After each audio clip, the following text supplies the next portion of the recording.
I had no childhood back in my childhood. I grew up under the protection of a very caring family in a small, quiet town populated sparsely with livestock and old people. The windows of escape I had every summer only led me on vacations to even smaller towns populated even more sparsely with cotton and old people. I lived a complacent life, and I didn't take risks or go on adventures, so naturally I was the biggest coward I knew.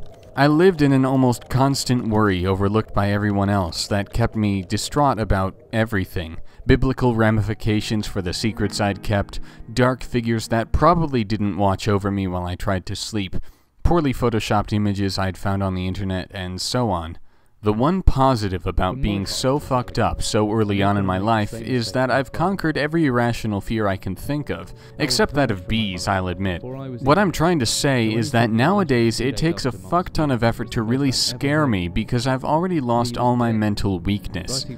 When I'm in computer game thrill-seeking mode, I won't settle for gory faces popping out at me from closets or scripted events that don't actually pose me any harm. If a game ever wants to scare someone like me, it needs to uncompromisingly invoke a sense of weakness and aloneness, and it's Frictional Games' firm grasp on this idea that makes Penumbra Overture an absolutely fantastic game, and the first half to the greatest survival horror series ever made. Penumbra opens as you, Professor Philip Buchanan, set foot on a barren plot of land in northern Greenland, indicated in the belongings of your long-lost father, who had been previously assumed dead. You stumble upon a hatch leading deep underground, and before you know it, you trap yourself in an abandoned mine. With no means of escape, you move yourself forward down any path that isn't caved in or jammed shut, sometimes confronting but mostly hiding from the dangers that lurk in the otherwise completely dead corridors and caverns. While most of the story lies in the past, which I'll touch upon later, the active narrative that drives you on your journey is no less important or impactful.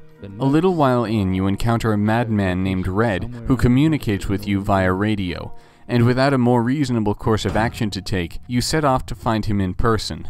Red is a deranged individual, and he's very well read, making most of the things he says often poetic and exaggerated.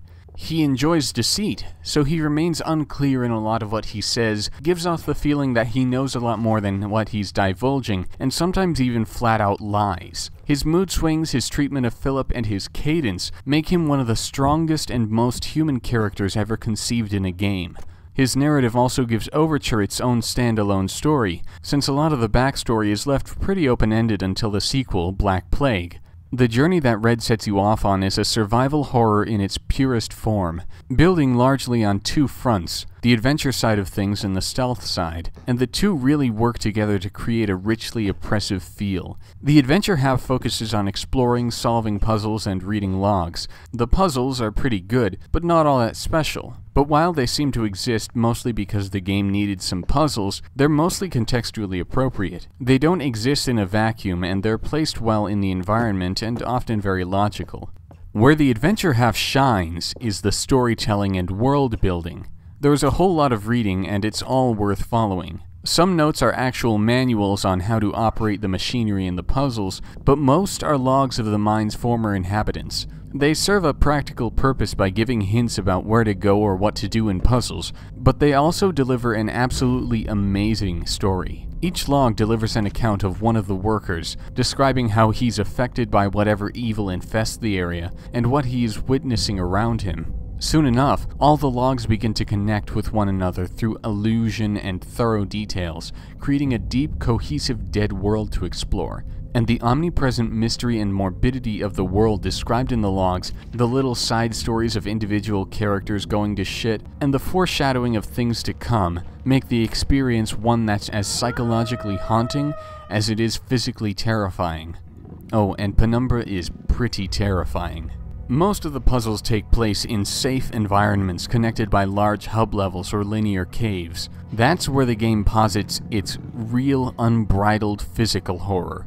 It puts you in a labyrinthine system of corridors with maps hanging on a few of the walls and forces you to move on to whatever seemingly comparatively safe spot you can find next. It leaves you, the skinny English professor, isolated in an abandoned environment with the particularly angry surviving local fauna in your way. You carry with you a few blunt tools, mainly useful for solving some of the puzzles, that can also be used as weapons, but they aren't very sturdy weapons, nor are they all that easy to control. So of course, and especially on the hardest difficulty level, you can't simply bash your way through the bad guys as you would in most other first-person games. Instead, you need to keep combat as a last resort and use your feet wisely. You need to hide, sneak by, and run the hell away with so rarely an alternate course of action. Every enemy is an enormous threat, and all you can do is hope that you can knock it out if it spots you. Making it through an enemy encounter is tense, and when matters become more violent, they're never violent in your favor. All this means that getting from point A to point B doesn't feel like success, just pure adrenaline-pumping survival. It is worth mentioning, though, that the stealth is actually more frightening than it is challenging.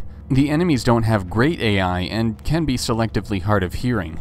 Their occasional lack of aggression, however, can probably be attributed to weakness and a propensity toward defensive behavior. Fortunately, the game kind of takes advantage of their generally passive behavior and puts you much nearer to them than you'd ever want to be. Complementary to the largely unscripted traversal of the hub levels come the chase sequences. These are where Overture can be the most hit or miss, as their emotional toll relies strictly on how good you are at them. In a chase sequence, a monster chases you or you are otherwise timed in some way, and you need to flee while creating obstructions that will help keep you alive, or else you die. Of course, dying means being broken from the immersive experience and replaying the same exact sequence. If you do everything right the first or second time around, you feel like the weight of the world is off your shoulders. Conversely, if you miss a visual cue one too many times, you fail and reload, and since you've done it all before, you discount a few notches from the fear factor each time. But regardless, even if the chase sequences are fundamentally flawed in this sense, they are still overall very well orchestrated. Penumbra isn't a very pixel-pushing game, but it makes the absolute most of its technology to help convey the atmosphere. The great lighting engine plays a big role in enemy encounters since they almost always involve hiding in the shadows. Nothing is that much of a joy to look at, but it doesn't matter much because the game as a whole is so dark anyway. But in a horror game like Penumbra, since it relies so often on the mystery purveyed by the absence of light, what really matters is its use of sound. Pretty much every scare in the game is the diametric opposite of the vanilla shock scares found in games like Doom 3 and Fear. You always hear the enemy lurking nearby before you ever encounter it, making the enemy's presence even more imposing, and the approach toward it even more daunting.